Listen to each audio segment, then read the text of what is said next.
Rural leadership, understanding and concept of leadership.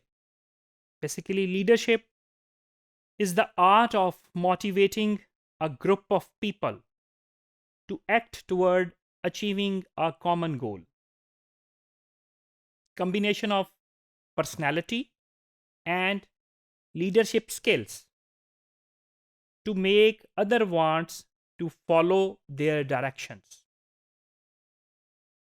Personality और leadership skill जो कि आपको आप एक लीडर में होती हैं जो मोटिवेट करता है दूसरे लोगों को एक कॉमन गोल अचीव करने के लिए कि उस एक पर्टिकुलर बंदे की उस एक पर्टिकुलर इंसान की डायरेक्शन पे फॉलो करना है, उसकी बात को मानना है। उसमें उसकी पर्सनैलिटी और उसकी लीडरशिप स्किल बड़ी इम्पॉर्टेंट होती है। Leadership in rural areas requires particular traits.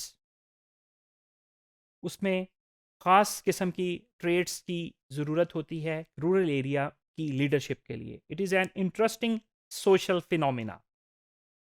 In villages the degree of interaction between the leader and villager is very high. अगर हम पॉलिटिकल लीडर की बात करते हैं, अर्बन सोसाइटी की, मॉडर्न सोसाइटी की बात करते हैं, तो जैसे कि हम देखते हैं, हम जब से देखते आए हैं कि हम वोट कास्ट करते हैं, तो आपका जो पॉलिटिकल लीडर है, आपके उस एरिए का जो पॉलिटिकल लीडर है, तो एक दफ़ा आपके पास वोट मांगने के लिए आएगा, उसके बाद शायद ऑफ एंड ऑन उनके चक्कर लगें। तो उसकी रीज़न बेसिकली यही होती है कि मॉडर्न सोसाइटी है, डिवीज़न ऑफ लेबर बहुत ज़्यादा है, उसमें बहुत सारी चीज़ें और मिक्सअप हुई होती हैं, तो इतना टाइम ना तो आपके पास होगा और इतना टाइम ना हो सकता है उस लीडर के पास हो कि आपका इंटरेक्शन जो है वो इतना रेगुलर नहीं होता।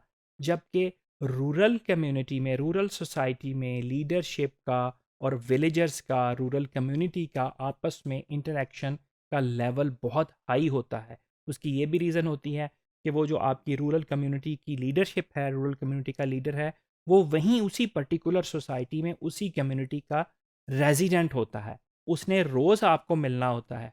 उसका जैसे बताइए कि रूरल सोसाइटी की सेटलमेंट थोड़ी होती है, स्मॉल सेटलमेंट होती है, क्लोज़ लोग होते हैं, पॉपुलेशन थोड़ी होती है। इसलिए आपका जो लीडर है, वो भी उसी कम्युनिटी से ताल्लुक़ रखता है और उसके साथ इंटरेक्शन आपका बहुत हाई होता है। The human relation approach is also important as most of the villagers are ignorant, innocent, needy and sensitive. तो उस लीडर का विलेजर्स के साथ, अपनी कम्युनिटी के साथ जो ह्यूमन रिलेशन अप्रोच है वो बहुत ही इम्पॉर्टेंट होती है। रूरल कम्युनिटी के लोगों को due to means of communication, due to basic facilities ज़्यादा चीज़ों का पता नहीं होता, वो इनोसेंट लोग होते हैं, इसीलिए उसका ह्यूमन रिलेशन वो नीडी लोग होते हैं, सेंसिटिव होते हैं, इसलिए लीडर का उनके साथ ह्यूमन इंटरेक्शन की अप्रोच बहुत इंपॉर्टेंट होती है। कुछ कैरेक्टरिस्टिक्स हैं लीडरशिप के, उसमें सबसे पहले इंटरपर्सनल स्किल्स हैं।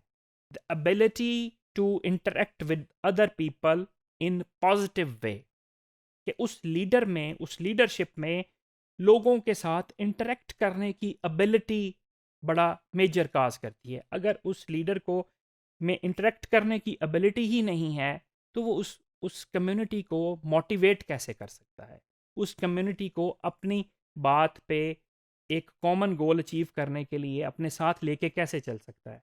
तो interpersonal skill is very important in rural leadership. दूसरे नंबर पे हम सेल्फ मैनेजमेंट की बात करते हैं। The ability to prioritise and complete the task and deliver them within an allocated time. एक रूरल लीडरशिप ने कम्युनिटी के साथ अगर कोई डिसाइड किए हैं चीज़ें, कम्युनिटी के साथ हमने कोई उनकी बेहतरी के लिए, उनके वेलफेयर के लिए कोई काम किए हैं, तो जो सेल्फ मैनेजमेंट है वो भी बड़ी इंपॉर्टेंट है एक लीडर के अंदर। अगर किसी कम्युनिटी में हेल्थ का इशू चल रहा है, तो वो लीडर ने अगर लीडरशिप ने अगर कोई बात की है कि हम इस तरह वहाँ पे उस कम्युनिटी में हेल्थ का इशू कवर करेंगे, तो उसकी जो सेल्फ मैनेजमेंट है वो बहुत ज़रूरी होती है कि जो उसने कम्युनिटी के साथ बात की है, जिस टास्क को अचीव करने की बात की है, उस टास्क को उस with in time frame achieve भी करना है और उसको कंप्लीट भी करना है। और फिर लोगों को जो सर्विस डिलीवरी है, ये रूरल कम्युनिटी की लीडरशिप में और मॉडर्न और अर्बन कम्युनिटी की लीडरशिप में बहुत फ़र्क है। रूरल कम्युनिटी की लीडरशिप को जो सर्विस डिलीवरी है वो एट द स्पॉट प्रॉम्प्ट देने की ज़रूरत होती है। Personal accountability. अब पर्सनल अकाउंटेबिलिटी अकाउंटेबिलिटी की आजकल बहुत ज़्यादा बात होती है। अकाउंटेबिलिटी पे बहुत ज़्यादा फोकस होता है और ये फोकस होना भी चाहिए, ये बहुत इंपॉर्टेंट चीज़ है। तो जो रूरल लीडरशिप है, रूरल लीडरशिप के लिए सबसे पहले पर्सनल अकाउंटेबिलिटी, अकाउंटेबल होना उसको ज़रूरी होता है कि उसके पास क्या मौजूद है, वो आप लोगों को अपने साथ ले जाके अपना ज़ाती मुफाद नहीं ले रहा, वो इस कम्युनिटी के मुफाद के लिए काम कर रहा है, वो कॉमन गोल अचीव करने के लिए बात कर रहा है, ना कि वो आपके साथ मिल के फंडिंग इकट्ठी करके अपने ज़ाती कोठियाँ बना रहा है, अपने एसेट्स बना रहा है। उसने कम्युनिटी के लिए करना है। तो पर्सनल अकाउंटेबिलिटी बहुत ज़रूरी होती है कि वो रूरल लीडर आंसरेबल भी होता है कम्युनिटी के सामने। कम्युनिटी फिर चूँकि वो कम्युनिटी का पार्ट होता है, रोज़ उसकी मुलाकात होती है, इसलिए उन्होंने उससे आंसर भी लेना है कि जनाब ये आपके पास अभी इतना कुछ जो आ गया है, हमने आपको अपना लीडर माना था, तो ये क्या उस वजह से आया है कि आपने कम्युनिटी के लिए काम किए?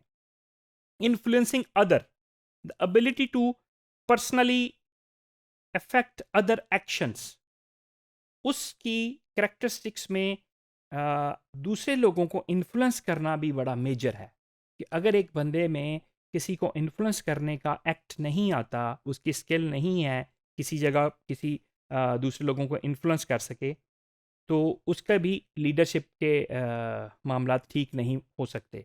उसमें इंटर इन्फ्लुएंस करने के दूसरे लोगों से मतलब सिर्फ उस कम्युनिटी को नहीं, उस कम्युनिटी के लिए अगर वो उस कम्युनिटी के काम के लिए किसी जगह पे जाता है, वो किसी गवर्नमेंट ऑफिस में जाके एक हम रूरल एरिया में ज़्यादातर सैनिटेशन का मसला बहुत ज़्यादा होता है, वाटर सप्लाई का मसला बहुत ज़्यादा होता है, एजुकेशन का मसला बहुत ज़्यादा होता है। तो लीडर का तो ये काम है ना, लीडर ने जो कॉमन गोल है वो अचीव करने हैं। तो वो अगर उस स्पेसिफिक अथॉरिटी में जाके, स्पेसिफिक डिपार्टमेंट्स में जाके उनको इन्फ्लुएंस ही ना कर सके, उनको बता ही ना सके, उनको मोटिवेट ही ना कर सके कि मेरी एरिया के क्या प्रॉब्लम है, तो फिर वो लीडरशिप का मकसद नहीं रहता। Goal achievement, the overall ability to set, pursue and attain achievable personal, professional and team goal। तो गोल अचीवमेंट की टेक्निक, गोल अचीवमेंट का तरीका भी उस लीडरशिप के करेक्टरिस्टिक्स में बड़ा मेजर रोल है कि कौन से गोल हैं कम्युनिटी के अचीव करने के लिए, उन्होंने गोल सेट पैटर्न किए हैं, टीम को लेके कैसे चलना है, कम्युनिटी को लेके कैसे चलना है, कम्युनिटी की यूथ को प्रोफेशनली लेके कैसे चलना है, उसकी यूथ को अच्छे तरीके से कैसे यूटिलाइज करना है, टाइम और रिसोर्सेज की बेस्ट यूटिलाइजेशन और गोल की proper in time best achievement भी एक रूरल लीडरशिप के करेक्टरिस्टिक्स में शामिल है।